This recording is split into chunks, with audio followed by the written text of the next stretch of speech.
വെഞ്ഞാറമൂട്ടിലെ കൊലപാതകവുമായി ബന്ധപ്പെട്ട ദുരൂഹതകൾ ഇപ്പോഴും തുടരുകയാണ്.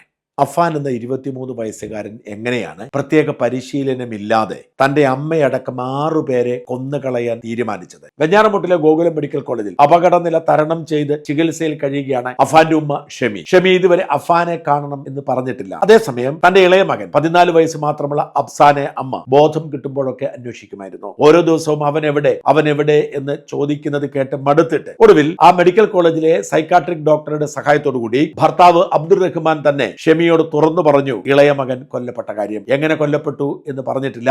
മകൻ ഇല്ലാതായിരിക്കുന്നു, അഫ്സാൻ മരിച്ചു പോയിരിക്കുന്നു എന്ന വിവരമാണ് അറിയിച്ചിരിക്കുന്നത്. ഉമ്മയ്ക്ക് ഇപ്പോഴും വ്യക്തതയില്ല തന്റെ ഇളയ മകന്റെ ജീവൻ എടുത്തത് തന്റെ മൂത്ത മകനാണ് എന്ന കാര്യത്തിൽ ഒരു വ്യക്തതയുമില്ല. ഉമ്മയോട് അത് വ്യക്തമായി പറഞ്ഞിട്ടുമില്ല. ഇത്രയും കേട്ടപ്പോൾ തന്നെ ഷെമി പൊട്ടിക്കരഞ്ഞു എന്നാണ് ആശുപത്രി വൃത്തങ്ങൾ നൽകുന്ന സൂചന. ഷെമിക്ക് അത് താങ്ങാനുള്ള ശക്തിയില്ല.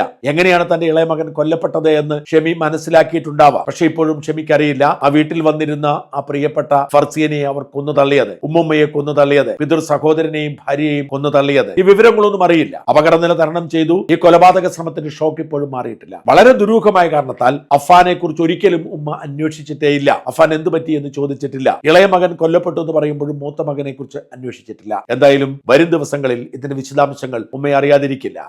പതിയെ ആഘാതം കുറച്ചുകൊണ്ട് ഈ ദാരുണ സംഭവങ്ങളുടെ വിശദാംശങ്ങൾ ഷെമിയെ അറിയിക്കും എന്നാണ് ഡോക്ടർ സംഘം പറയുന്നത്. അതോടുകൂടി ഷെമി എങ്ങനെ പെരുമാറും, എങ്ങനെ പ്രതികരിക്കും എന്നതിനെ കുറിച്ച് നിശ്ചയമില്ല. തന്റെ മൂത്ത മകൻ തന്നെ കൊല്ലാൻ ശ്രമിച്ചിട്ടും അവനെ രക്ഷിക്കാൻ ശ്രമിച്ചൊരു ഉമ്മയാണ് ഷെമി. ആ ഉമ്മയാണ് ഇപ്പോൾ തന്റെ ഇളയ മകനും മരിച്ചിരിക്കുന്നു എന്ന ഞെട്ടിക്കുന്ന വാർത്ത അറിഞ്ഞത്. തന്റെ മറ്റു കൂടപ്പിറപ്പുകളുടെ മരണവാർത്ത കൂടി അറിയുമ്പോൾ ഷെമി എങ്ങനെ അത് ഉൾക്കൊള്ളും? ഇതെല്ലാം നടത്തിയത് തന്റെ ഉദരത്തിൽ പിറന്ന അഫാൻ എന്ന തലതിരിഞ്ഞവനാണ്, പിശാചിന്റെ സന്തതിയാണ് എന്ന് മനസ്സിലാകുമ്പോൾ എങ്ങനെയായിരിക്കും പ്രതികരണം എന്ന് മാത്രം വ്യക്തതയില്ല. എന്തായാലും അമ്മ എന്ന നിലയിൽ, സ്ത്രീ എന്ന നിലയിൽ ഷെമിയുടെ അവസ്ഥ സങ്കടകരമാണ്, പരിതാപകരമാണ്.